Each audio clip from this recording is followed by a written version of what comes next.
SX4-ൻ്റെ drum ബ്രേക്കാണ്, ബാക്കിലെ drum ബ്രേക്കാണ്. നല്ല ഊരാൻ പറ്റുന്ന സാധാരണ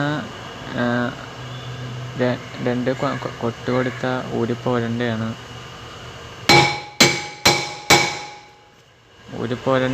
അപ്പോൾ ഇത് ഊരിപ്പോണില്ല. അപ്പോൾ അതിനുള്ളൊരു ട്രിക്കാണ് കാണിക്കണത്. അതായത് ഹിഡൻ ഫീച്ചർ. ഈ 2 ഹോളുണ്ട്. ഇതിനകത്ത് 12-ൻ്റെ സ്ക്രൂ ഇട്ട് ഒന്ന് ടൈറ്റ് ചെയ്താൽ മതി. അപ്പോൾ ഈ ഡ്രം ഒന്ന് പുറത്ത് ചാടി വന്നോളും.